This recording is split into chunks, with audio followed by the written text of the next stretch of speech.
ಶಾವಿಗೆ ಹಾಗೆಯೇ ಸಬ್ಬಕ್ಕಿನ ಉಪಯೋಗಿಸ್ಕೊಂಡು ಒಂದು ಒಳ್ಳೆ ರುಚಿಯಾಗಿ ಪಾಯಸ ರೆಸಿಪಿನ ಉಟ್ಕೊಳ್ಳೋಣ. ಅದು ಕೂಡ ನಾನು ಇವತ್ತು ಇಲ್ಲಿ ಸಕ್ಕರೆನ ಉಪಯೋಗಿಸ್ತಿಲ್ಲ, ಸೊ ಬೆಲ್ಲನ ಉಪಯೋಗಿಸ್ಕೊಂಡು ತುಂಬಾ ಆರೋಗ್ಯಕರವಾಗಿ ಈಸಿ ಪ್ರಾಸೆಸ್ನಲ್ಲಿ ಹಾಲು ಒಡೆದೋಗ್ದಿರ ನಾವು ಪಾಯಸ ಯಾವ ರೀತಿ ಮಾಡ್ಕೊಳ್ಳೋದು ಅಂತ ಶೇರ್ ಮಾಡ್ತಾ ಇದ್ದೀನಿ. ಹಾಗೆ ಈ ಪಾಯಸನ ಚಿಕ್ಕ ಮಕ್ಕಳಿಂದ ಹಿಡಿದು ವಯಸ್ಸಾಗಿರೋರ ತನಕನೂ ಎಷ್ಟು ಬೇಕಾದರೂ ಕುಡಿಬೋದು, ತುಂಬಾ ಒಳ್ಳೆಯದು. ಹಾಗೆ ನೋಡಿ ಈ ಥರ ಕನ್ಸಿಸ್ಟೆನ್ಸಿ ಕಾಣಿಸ್ತಾ ಇದೆಯಲ್ಲ, ಸೊ ಪಾಯಸ ಯಾವ ರೀತಿ ಇದೆ, ಸೊ ಇದೇ ಥರನೇ ಇರುತ್ತೆ. ಸ್ವಲ್ಪ ಗಟ್ಟಿಯಾಗುತ್ತೆ ಅಷ್ಟೇ, ತಣ್ಣಗೆ ಆದ ನಂತರ ತುಂಬ ಗಟ್ಟಿ ಅಂತೂ ಆಗೋದೇ ಇಲ್ಲ. ಸೊ ಈ ಕನ್ಸಿಸ್ಟೆನ್ಸಿಗೆ ಇರುತ್ತೆ, ಪರ್ಫೆಕ್ಟ್ ವಿಧಾನ. ಮಿಸ್ ಮಾಡ್ತೀರಿ ರೆಸಿಪಿನ ಒಂದ್ಸತಿ ಟ್ರೈ ಮಾಡಿ ನೋಡಿ. ಸೊ ಮೊದಲನೇದಾಗಿ ಪಾಯಸ ಮಾಡ್ಕೊಳ್ಳೋದಕ್ಕೋಸ್ಕರ ನಾನಿಲ್ಲಿ 1 ಕಪ್ ಆಗುವಷ್ಟು ಸಬ್ಬಕ್ಕಿನ ತೊಗೊಂಡಿದ್ದೀನಿ. ಸೊ ಅದನ್ನ ಚೆನ್ನಾಗಿ ವಾಶ್ ಮಾಡ್ಕೊಂಡು ತಗೊಳ್ಳಿ. ಸೊ ನಾನಿಲ್ಲಿ ಒಂದು 10 ನಿಮಿಷ ನೆನೆ ಹಾಕಿದ್ದೆ. ಸೊ ಫಸ್ಟ್ ನಾನು ನೆನೆಸ್ಬಿಟ್ಟು ಮಾಡೋಣ ಅಂತ ಪ್ಲ್ಯಾನ್ ಇತ್ತು, ಆದರೆ ನಾನೀಗ ಚೇಂಜ್ ಮಾಡಿಕೊಂಡು ನಾನು ಇದನ್ನ ಹಾಗೆ ಡೈರೆಕ್ಟಾಗಿ ಬೇಯಿಸ್ಬಿಟ್ಟು ಮಾಡ್ತಾಯಿದ್ದೀನಿ. ಸೊ ಡೈರೆಕ್ಟಾಗಿ ನಾವು ಇನ್ಸ್ಟೆಂಟಾಗಿ ಈ ರೀತಿ ಮಾಡ್ಕೊಳ್ಬೋದು. ಜಸ್ಟ್ ಸಬ್ಬಕ್ಕಿನ ವಾಶ್ ಮಾಡಿಕೊಂಡು ಒಂದು ಕುಕ್ಕರ್ಗೆ ಹಾಕ್ಕೊಳ್ಳಿ.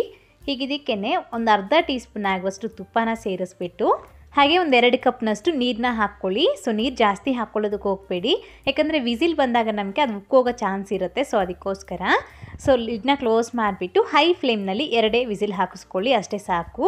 ಸೊ ಇದು ಒಂದು ಕಡೆ ಬೇಯ್ತಾ ಇರಲಿ, ಇನ್ನೊಂದು ಕಡೆ ನಾವು ಶಾವಿಗೆನ ಹುರ್ಕೊಳ್ಳೋಣ. ಸೇಮ್ ಅದೇ ಅಳತೆಯಲ್ಲಿ ನಾನು 1 ಕಪ್ ಆಗುವಷ್ಟು ಶಾವಿಗೆ ತೊಗೊಂಡಿದ್ದೀನಿ, MTR ಶಾವಿಗೆ. ಸೊ ಈಗ ಒಂದು ಕಡಾಯಿಗೆ ಒಂದು 2 ಟೀ ಸ್ಪೂನ್ ಆಗುವಷ್ಟು ತುಪ್ಪನ ಸೇರಿಸ್ಕೊಳ್ಳಿ. ತುಪ್ಪ ಕರಗಿದ ನಂತರ ಇದಕ್ಕೆ ಒಂದು ಸ್ವಲ್ಪ ಗೋಡಂಬಿ ಹಾಗೆಯೇ ಬಾದಾಮ್ ಪೀಸ್ನ ಕಟ್ ಮಾಡಿ ಹಾಕ್ಕೊಳ್ತಾ ಇದ್ದೀನಿ.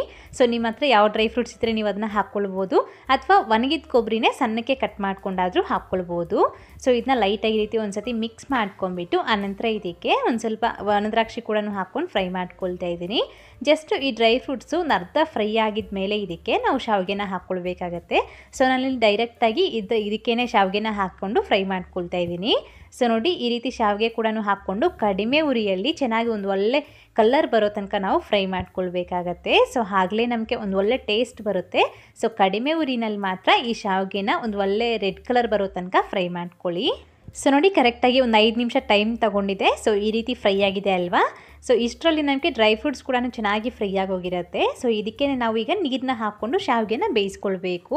ಸೊ ಯಾವ ಕಪ್ ಅಳತೆಯಲ್ಲಿ ನಾವು ಶಾವಿಗೆ ತೊಗೊಂಡಿದ್ವಲ್ಲ ಅದೇ ಕಪ್ ಅಳತೆಯಲ್ಲಿ 2 ಕಪ್ನಷ್ಟು ನೀರನ್ನ ಸೇರಿಸ್ಕೊಳ್ಳಿ.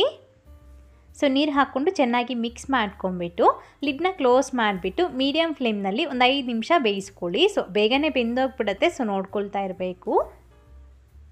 ನೋಡಿ ಒಂದು 4-5 ನಿಮಿಷ ಒಳಗಡೆ ನಮಗೆ ಈ ರೀತಿ ಶಾವಿಗೆ ಅನ್ನೋದು ಒಂದು 95% 90% ಬೆಂದೋಗಿರುತ್ತೆ. ಸೊ ಇಷ್ಟು ಮಾತ್ರ ಬೆಂದರೆ ಸಾಕು, ತುಂಬ ಓವರಾಗಿ ಸ್ಮೂತಾಗಿ ಬೇಯಿಸ್ಕೊಳ್ಬಾರ್ದು. ಸೊ ಈ ಥರ ಬೆಂದಿದೆಯಲ್ಲ, ಇಷ್ಟರಲ್ಲಿ ನಮಗೆ ಈ ಸಬ್ಬಕ್ಕಿ ಕೂಡ ಚೆನ್ನಾಗಿ ಬೆಂದೋಗಿರುತ್ತೆ. ಸೊ ಒಂದು 2 ವಿಸಿಲ್ ಬಂದು ಕುಕ್ಕರ್ ಕೂಡ ತಣ್ಣಗಾಗಿರುತ್ತೆ. ಸೊ ಈ ಥರ ಬೇಯಿಸ್ಕೊಂಡಿರೋ ಸಬ್ಬಕ್ಕಿನ ಎತ್ಕೊಂಡು ಈ ಶಾವಿಗೆ ಹಾಕ್ಕೊಳ್ಳಿ. ಜಸ್ಟ್ ನಾವು ಶಾವಿಗೆನ ಹುರ್ಕೊಂಡು ಬೇಯಿಸ್ಕೊಳೋ ಅಷ್ಟರಲ್ಲಿ ನಮಗೆ ಸಬ್ಬಕ್ಕಿ ಕೂಡ ಬೆಂದೋಗಿರುತ್ತೆ. ಹೀಗೆ ಇವೆರಡೂ ಸಹ ಚೆನ್ನಾಗಿ ಒಂದು ಸತಿ ಮಿಕ್ಸ್ ಮಾಡ್ಕೊಂಡ್ಬಿಟ್ಟು ಮತ್ತೆ ಇದಕ್ಕೆ 1 ಕಪ್ ಆಗುವಷ್ಟು ನೀರನ್ನ ಸೇರಿಸ್ಕೊಳ್ಳಿ.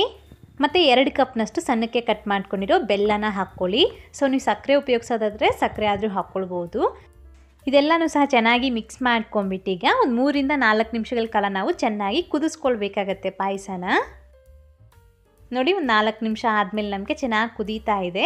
ಸೊ ಈ ಸ್ಟೇಜ್ನಲ್ಲಿ ಇದಕ್ಕೆ ಒಂದು ಸ್ವಲ್ಪ ಏಲಕ್ಕಿ ಪುಡಿ ಹಾಗೆಯೇ 1 ಟೀ ಸ್ಪೂನ್ ಆಗುವಷ್ಟು ತುಪ್ಪ ಕೂಡ ಹಾಕ್ಕೊಂಡು ಚೆನ್ನಾಗಿ ಮಿಕ್ಸ್ ಮಾಡ್ಕೊಂಡ್ಬಿಟ್ಟು ಗ್ಯಾಸ್ನ ಆಫ್ ಮಾಡ್ಕೊಂಡ್ಬಿಡಬೇಕು. ಗ್ಯಾಸ್ ಆಫ್ ಮಾಡಿದ ನಂತರ ಇದನ್ನ ಈ ರೀತಿ ನೋಡಿ ಒಂದೇ ಒಂದು ನಿಮಿಷ ರೀತಿ ಮಿಕ್ಸ್ ಮಾಡ್ಕೊಳ್ತಾ ಇರಿ. ಸ್ವಲ್ಪ ಹೊಗೆ ಬರೋದು ಕಡಿಮೆ ಆಗುತ್ತೆ. ಸೊ ಆ ಸ್ಟೇಜ್ನಲ್ಲಿ ನಾವು ಹಾಲನ್ನ ಹಾಕ್ಕೊಳ್ಬೇಕು.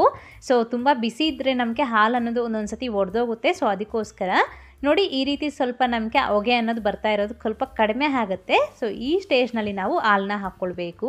ನಾನಿಲ್ಲಿ ಒಂದು ಅರ್ಧ ಲೀಟರ್ಗಿಂತ ಸ್ವಲ್ಪ ಕಡಿಮೆ ಹಾಲನ್ನೇ ಉಪಯೋಗಿಸ್ಕೊಂಡಿದ್ದೀನಿ. ಸೊ ನೋಡಿಕೊಂಡು ಕನ್ಸಿಸ್ಟೆನ್ಸಿನ ನೋಡಿಕೊಂಡು ನಾವು ಹಾಲನ್ನ ಸೇರಿಸ್ಕೊಳ್ಬೇಕು.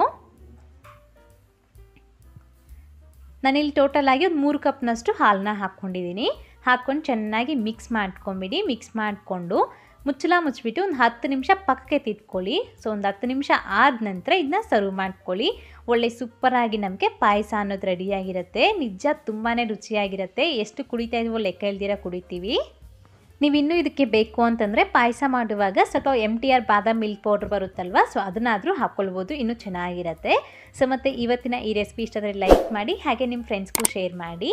ಮತ್ತಷ್ಟು ರೆಸಿಪೀಸ್ಗಾಗಿ ನೀಲು ಕುಕಿಂಗ್ ಚಾನಲ್ನ ಸಬ್ಸ್ಕ್ರೈಬ್ ಮಾಡಿ, ಹಾಗೆ ಪಕ್ಕದಲ್ಲೇ ಬರುವಂಥ ಬೆಲ್ ಬಟನ್ ಆ್ಯಕ್ಟಿವೇಟ್ ಮಾಡಿ. Thank you. Keep watching Neelu cooking.